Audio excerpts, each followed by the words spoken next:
Louis Craine was born on the 6th of January 1957 in Los Angeles, California.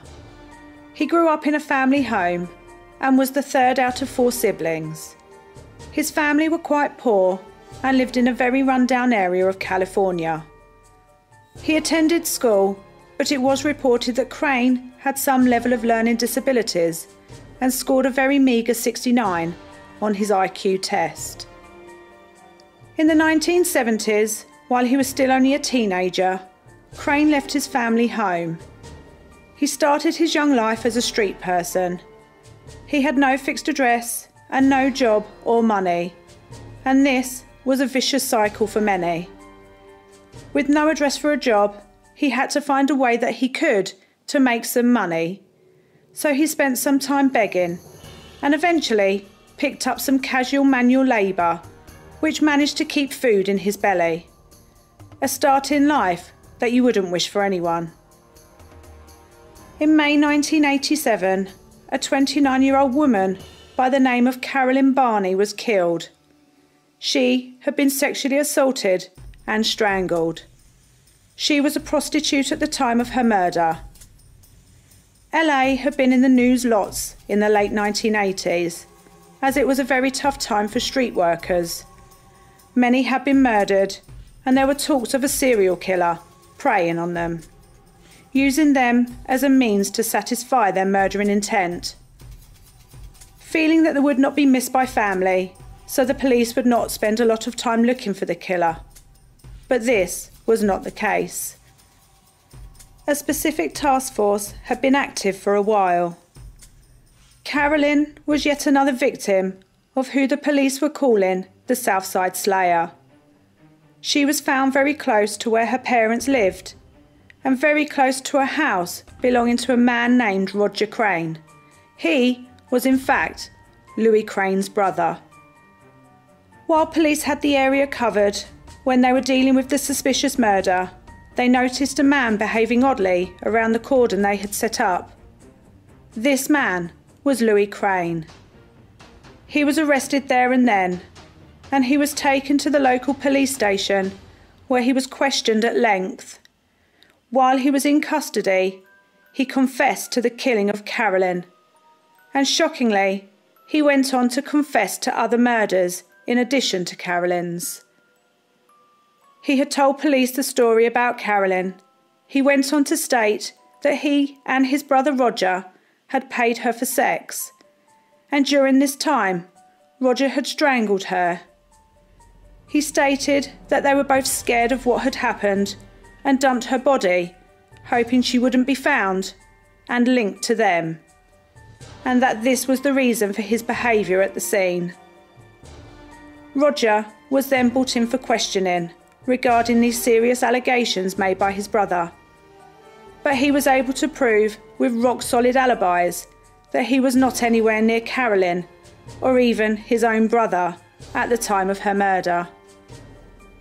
Family members also fought to save Roger from this torrent of lies brought to him by his own brother. Luckily, the lies were seen through and Roger was released without charge. However, the same could not be said for Louis. He had been held on the suspicion of one of the Southside Slayer murders. By this time, a few other people had been linked to some of the murders of this apparent one serial killer, and the police were now looking at them all as individual murders, mostly due to the fact that other men had been charged with some of the many murders of prostitutes and street workers committed in the 1980s. Craine had now spent some time in custody on the charge of first-degree murder, and while being questioned subsequently, he admitted to the murders of Loretta Perry, who was also strangled. She was found in late January, and also Vivian Collins, who was killed mid-March of the same year. All of these women had been strangled and sexually assaulted, and all by Craine. Now Craine was being held on 3 counts of first-degree murder. But this was not all of Craine's victims. His list was about to increase. 2 further murders of women who were not linked to the Southside Slayer were also brought to Craine. These were of Gail Ficklin and Sheila Burton. These ladies had been killed much before the other three, but it was the location that called police to ask Craine about them. The place and the victim type were all very similar. All of these victims were young women, and all were left dumped in close proximity to Craine's parental home. Craine's belongings were searched, and a blood-stained shirt was found in his possession. This was taken to be tested and used as evidence when sentencing this vicious man. Police spent time getting testimonies from family members who all spoke about how fed up of Craine's ways they were. They told police of his aggressive nature and how they were worried that something would happen which would involve him and a woman. But they could never believe it would be multiple murders. They even opened up to how they had seen him behave towards women, especially prostitutes. He had seemed to despise them. His own mother even made a statement to the police, saying that she had seen her son wear the evidential shirt with the blood down it on the night of the murder that he blamed his brother for. The case against Craine, which was looking watertight, was set to begin in 1989. But this was now the second trial. The first had been set as a mistrial due to the fact that evidence which was used in court had not been properly logged as evidence. The defence team acting for Craine spent a long time riling the police for questioning him for so long, knowing that he was intellectually impaired. They stated that his confessions counted for nothing due to this. They used the fact that he had been held for too long without representation. The only case the defence had was to negate the police actions rather than defend their clients.